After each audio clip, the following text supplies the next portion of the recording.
لوگ معاملہ ہی اللہ کے ساتھ کرتے ہوں، جو لوگ سودا ہی اللہ کے ساتھ کرتے ہوں، وہ کسی کی بیعت کیا کریں گے؟ بھائی صلوات پڑھیں محمد و آلہ محمد۔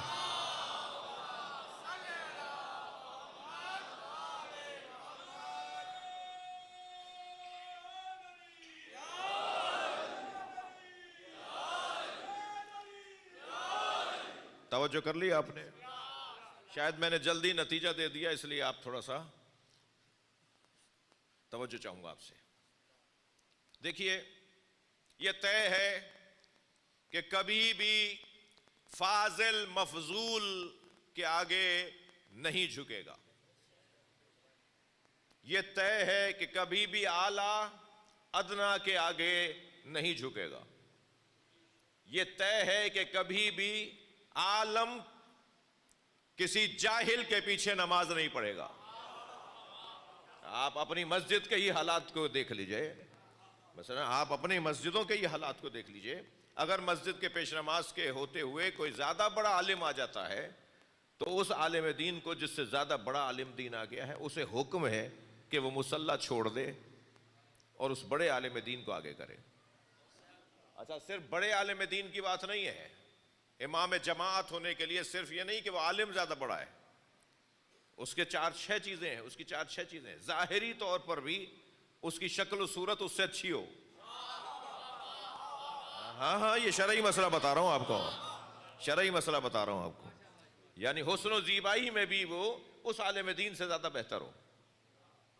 اسی طرح خاندانی حسب و نسب کے اندر وہ اس عالم دین سے زیادہ بہتر ہو۔ اس کا جو شجرہ ہے، اس کا جو حسب و نسب ہے، مثلا الہاشمی اولا من غیرہ، یہ قاعدہ قانون ہے یا نہیں شریعت کا، کہ ہاشمی یعنی سید اولا ہے غیر ہاشمی سے، اسے آگے کھڑا کیا جائے گا۔ کون ہے بھائی جو آگے کھڑا ہے؟ یہ ہاشمی یعنی یہ سید ہے۔ ہاشمی یہاں بے معنی سید، جس کو ہم سید کہتے ہیں اسے حدیث کی زبان میں ہاشمی، عرب دنیا میں اسے شریف کہتے ہیں، بعض علاقوں میں اسے جو ہے وہ سید ہی کہتے ہیں، بعض علاقوں میں اسے جو ہے وہ سردار کے عنوان سے یاد کیا جاتا ہے، اور فارسی علاقوں کے اندر مثلا اسے آگے کھڑا کیا جائے گا۔ تو ہر شخص تو نماز 2 رکعت کی نماز ہے بھائی، یعنی 2 رکعت نماز پڑھانے والا عالم دین، 2 رکعت نماز پڑھانے والا امام، اتنی شرائط کا حامل ہے۔ تو وہ جو جز وقتی امام ہے اس کی اتنے شرائط ہیں، تو جو کل وقتی امام ہے اس کے شرائط کتنے ہو گئے؟ وہ جو کل وقتی امام ہے اس کے شرائط اس سے زیادہ سنگین ہے، لہٰذا یہ ہر ایک کے آگے نہیں جھکے گا، اس کا کام۔ اچھا، پھر یہ میں کوئی زور عقیدت کے اندر اور زور بیانی میں بات نہیں کر رہا، بلکہ قرآن کا قاعدہ یہی ہے۔ قرآن یہ کہتا ہوا نظر آتا ہے وَلَوْ اتَّبَعَ الْحَقُّ أَهْوَاءَهُمْ لَفَسَدَتِ السَّمَاوَاتُ وَالْأَرْضُ وَمَنْ فِيهِنَّ، سورہ مبارکہ المومنون آیت نمبر 71۔ اگر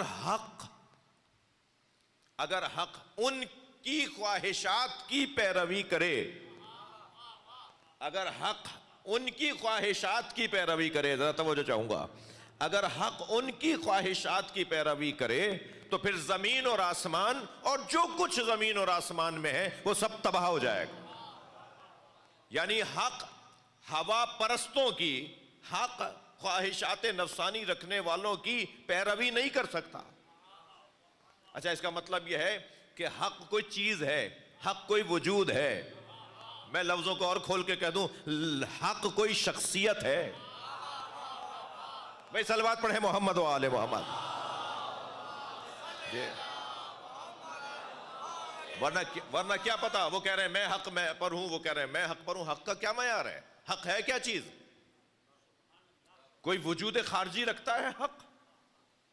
قرآن تو اتباع کے لفظ کے ساتھ ارشاد فرما رہا ہے وَلَوْ اتَّبَعَ الْحَقُّ أَهْوَاءَهُمْ، اگر حق ان کی خواہشات کی پیروی کر لے تو ان کا تو پتا ہے کہ اللہ کس کی بات کر رہا ہے۔ یہ حق کون ہے کہ جو اگر اتباع کر لے گا تو لَفَسَدَتِ السَّمَاوَاتُ وَالْأَرْضُ وَمَنْ فِيهِنَّ، اور جو آسمان اور زمینوں کے درمیان ہے، اور آسمان اور زمین سب تباہ ہو جائیں گے۔ میرا ایک دھیرے سے آپ سے سوال ہے، آسمان ٹکا ہوا یا نہیں؟ زمین پھٹی تو نہیں؟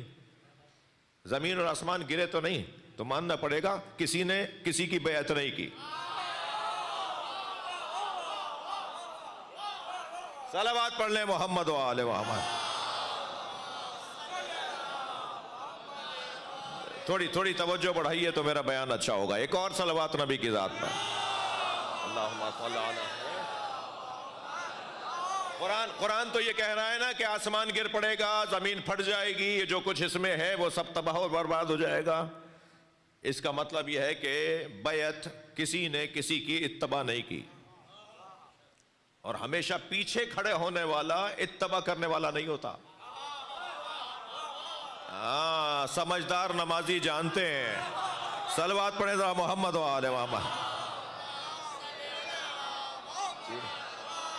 اور بلند صلوات نبی کی ذات پہ۔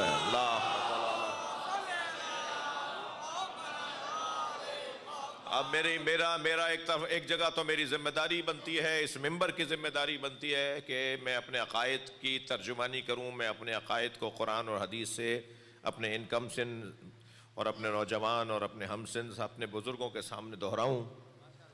اور دوسری جانب یہ ہے کہ بعض ایسے لوگ بھی کہ جنہیں بات سمجھنے میں ذرا تاخیر ہو جائے گی، تو پھر ان کے بھی احساسات کا خیال رکھنا ہے، اور مجلس کیونکہ عمومی ہے، بات بھی پہنچانی ہے اور برا بھی نہ لگے۔ یہ دعا کریں میرے لیے کہ اللہ مجھے توفیق عطا فرمائے کہ میں اپنی بات کرنے سے ہاتھ نہ اٹھاؤں اور کسی کی دل آزاری بھی نہ کروں۔ اس کے لیے ہنر چاہیے۔ ایک صلوات اور پڑھیں ذرا محمد و آل محمد۔